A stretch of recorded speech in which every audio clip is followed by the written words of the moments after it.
Hey guys, tonight we're diving into something more unstable than a crypto bro's portfolio during a bear market. Life as an early Apple employee in the 1980s, where your stock options might make you a millionaire or might be printed on toilet paper, where your CEO wore the same outfit every day but somehow made you feel underdressed, and where the line between visionary workplace and cult compound was essentially non-existent.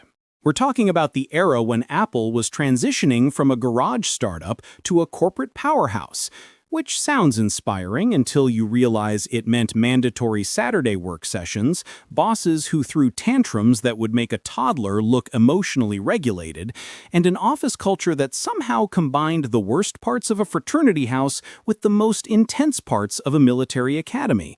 This was computing's golden age, sure, but for the people actually building these machines, it was more like the golden age of ulcers, divorces, and wondering if this whole personal computer thing was just an expensive hobby that would bankrupt you all. And here's the thing, these early Apple employees are legends now. They're in documentaries, they give TED Talks, they have Wikipedia pages.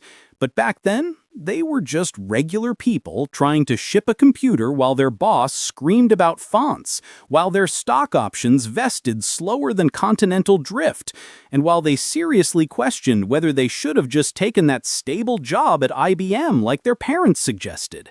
So if you've ever felt underpaid, overworked, or wondered if your CEO was fully sane, this one's for you. And if you enjoy this particular brand of corporate chaos mixed with soothing narration, maybe hit that like button and subscribe. But only if you're not too busy debugging legacy code at midnight or explaining to your therapist why you have nightmares about product launches. Now, dim the lights, turn on that fan, get comfortable. Let your mind wander away from your own job into someone else's professional nightmare from 40 years ago. Because tonight we're asking the important questions. Could you survive in an office where your computer crashed every 20 minutes and there was no IT department to call? Would you last working 80-hour weeks for stock options that might be worthless? How many times can you hear the phrase insanely great before you go insanely tired?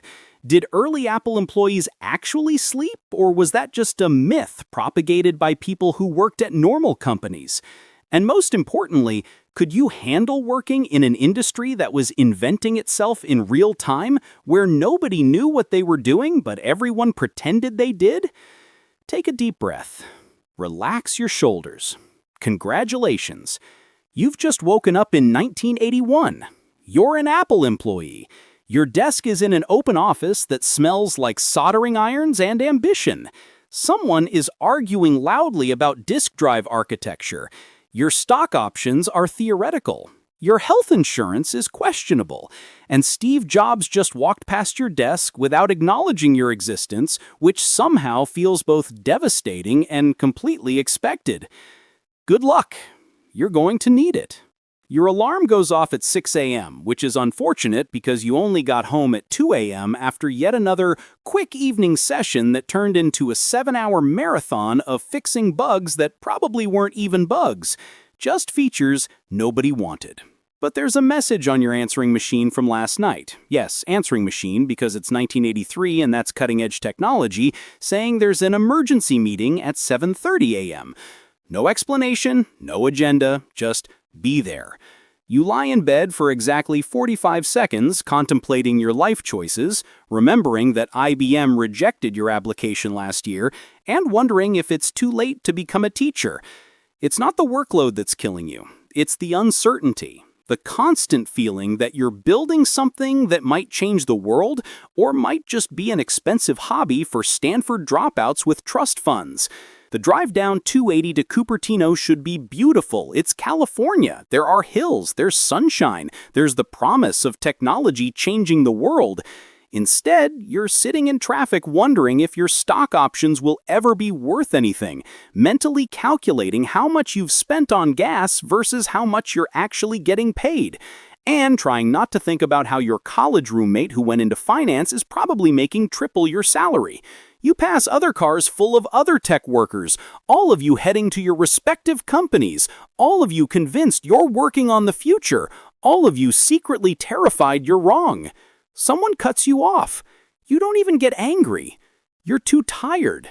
The radio is playing something upbeat and optimistic, which feels almost insulting, given that you're about to spend the next 12 hours in meetings that could have been memos, if memos were a thing people actually read. You pull into the parking lot at Apple's Bandley Drive campus, and it's not the gleaming glass spaceship of the future. That won't exist for another 30 years. It's a collection of low-rise buildings that look like every other office park in Silicon Valley, except inside there are people who genuinely believe they're changing humanity, which makes the mediocre architecture somehow more depressing.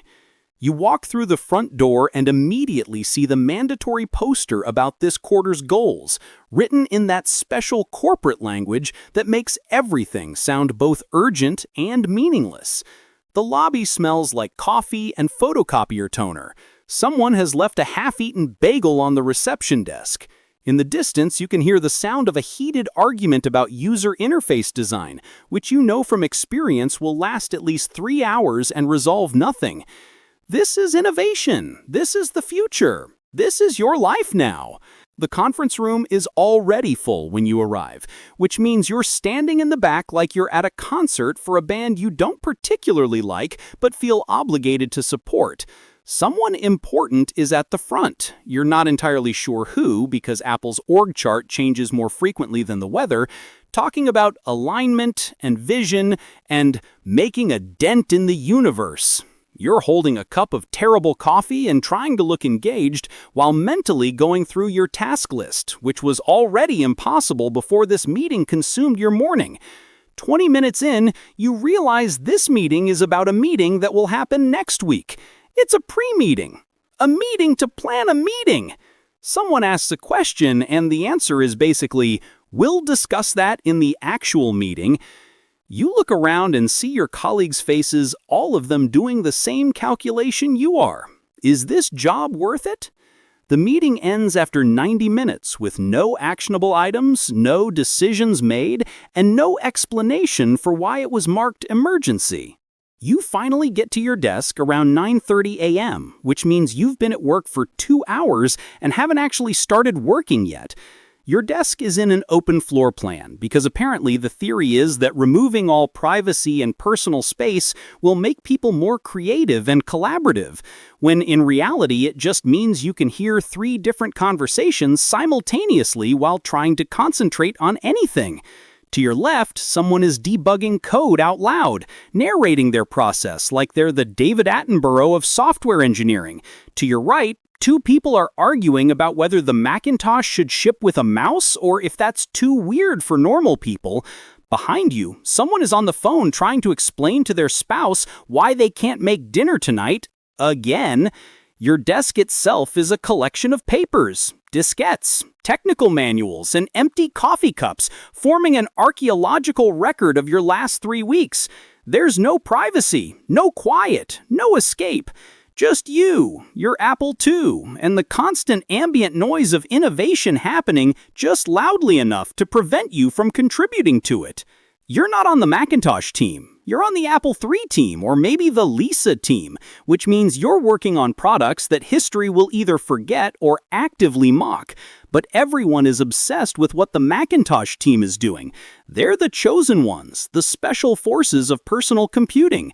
They have their own building, their own culture, their own reality distortion field courtesy of Steve Jobs, who has apparently decided that this computer will change everything, which is exciting, except it also means everyone on that team is working 100-hour weeks and slowly losing their grip on what constitutes normal human behavior. You hear stories. Someone slept under their desk for 3 days straight. Someone else had a breakdown in the parking lot. Another person wrote their resignation letter, but then Jobs talked to them for 45 minutes and suddenly they were recommitted to the vision. It's a cult. It's brilliant. It's a brilliant cult. And you're not in it, which somehow feels both a blessing and a rejection. Lunch at Apple is supposed to be this great perk: subsidized food, a chance to network, the theoretical possibility of having a breakthrough idea while eating a turkey sandwich. In reality, it's a cafeteria that serves food somewhere between airplane meal and high school lunch, where you sit with the same 3 people every day and have the same conversation about whether the company is going to make it or if you're all just polishing the brass on the Titanic.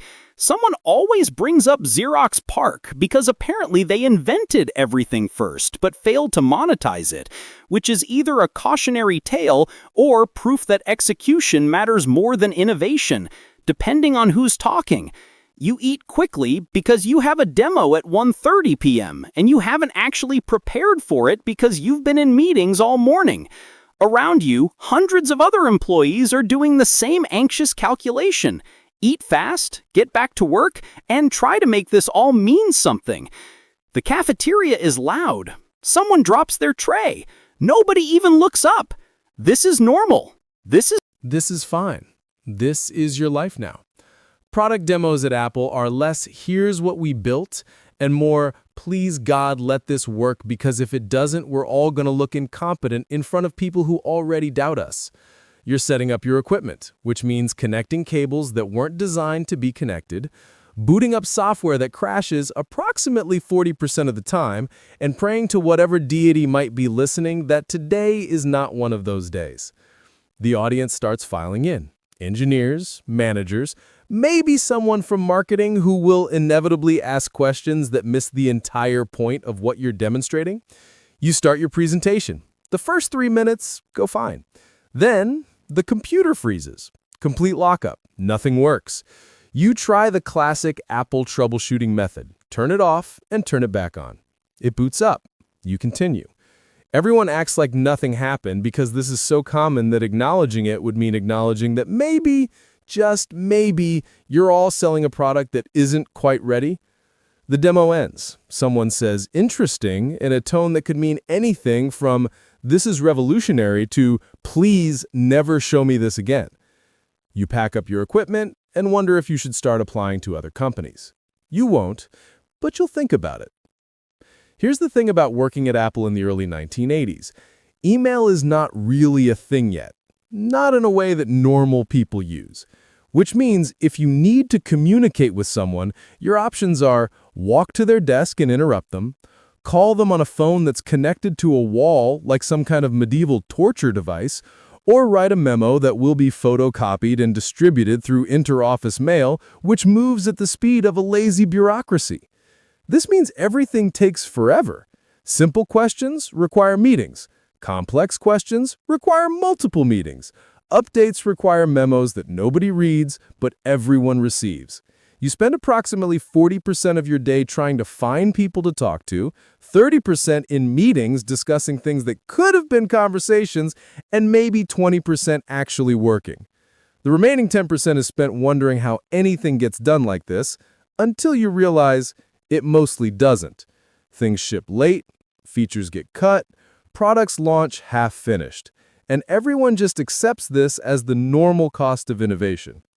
The office has exactly 3 printers for approximately 200 employees, which means printing anything is an exercise in patience, strategy, and occasionally physical confrontation.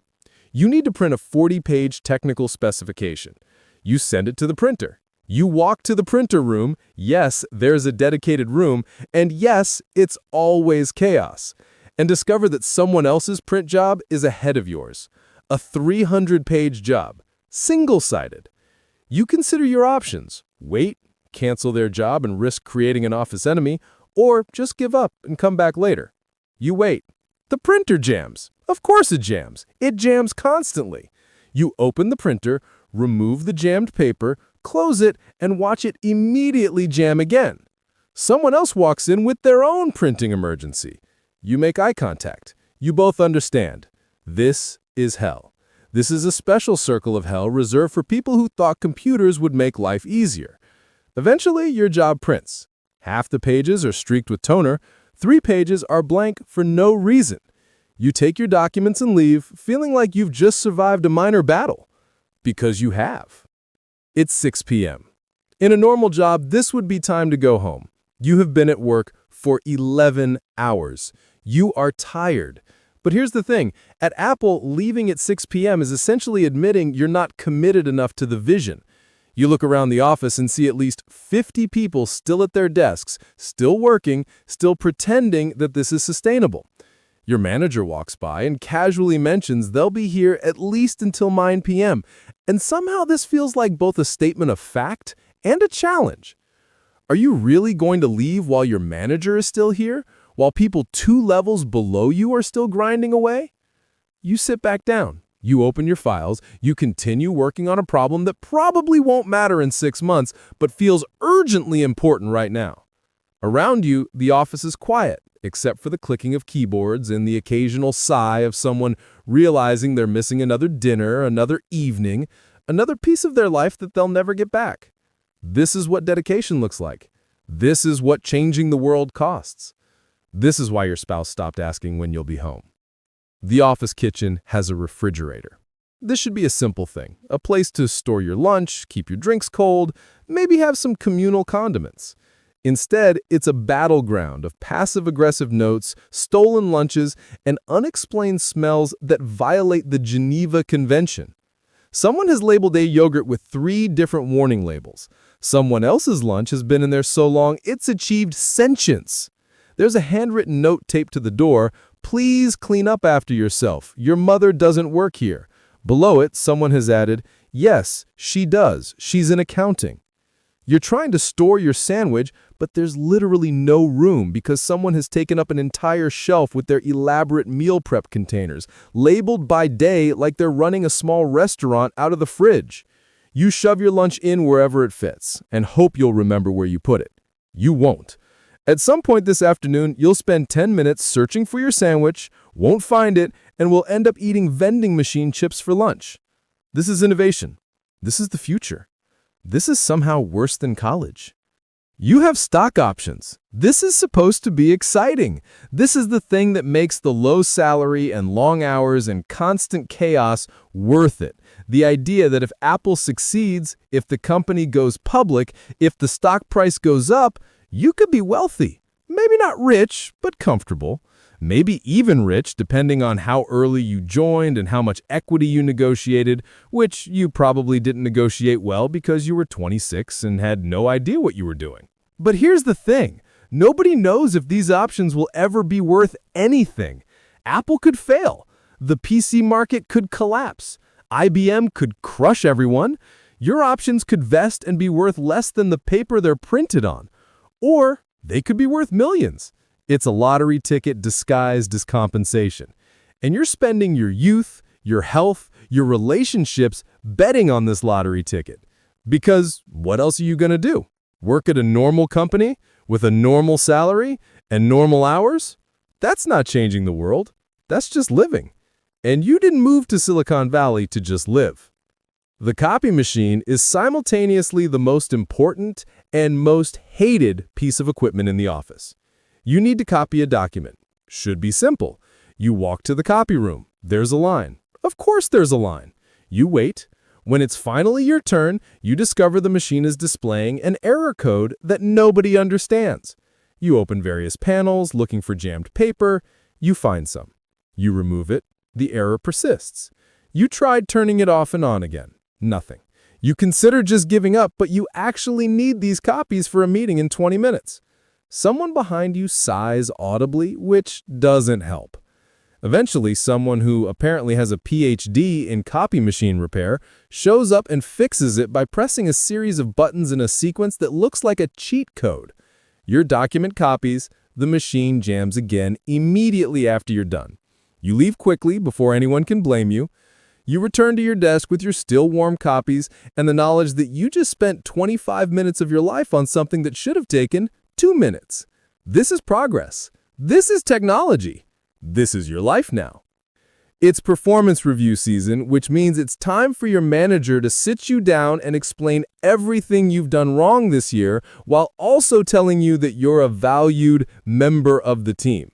The review takes place in a small conference room that smells like stale air and broken dreams. Your manager has a folder with your name on it. This is not comforting. They start with the positives, which last approximately 90 seconds. Then comes the areas for improvement, which is corporate speak for, here's a list of reasons why you're not getting a significant raise. You worked 80-hour weeks. You shipped 3 major features. You became the go-to person for a critical system. Your reward? A 3% raise and some vague comments about visibility and leadership presence, which apparently you lack because you were too busy actually working to play office politics. The review ends with your manager asking if you have any questions. You do, but they're all variations of, is this worth it? So you just say no. You shake hands, you leave. You go back to your desk and stare at your computer for 5 minutes contemplating your choices. Then you get back to work because what else are you going to do? There's a secretary, though she prefers administrative assistant, and honestly she deserves a better title because she's basically running the entire department. Her name is Linda, or maybe Carol, or possibly Susan, and she is the only person who actually understands how anything works. You need to schedule a meeting. She knows everyone's real availability, not just what's on their calendar. You need to get a document approved. She knows which executives actually read things and which ones just stamp everything. You need to understand the political landscape before proposing something controversial. She's got stories about office dynamics that go back years and read like a corporate Game of Thrones. The engineers respect her. The managers fear her. The executives pretend they don't depend on her completely, but everyone knows they do. She's been at Apple longer than most of the current employees, and she'll probably outlast all of you. She makes a third of what the engineers make, which is an absolute crime. She also goes home at 5:30 p.m. every day, no exceptions, which makes her either the smartest person in the office or someone who knows something everyone else hasn't figured out yet. Your manager has decided you need to visit a regional sales office in some city you've never heard of to do a technical presentation for salespeople who don't understand technology and don't particularly want to. This requires flying on a commercial airline. This is decades before anyone has private jets except maybe Steve Jobs.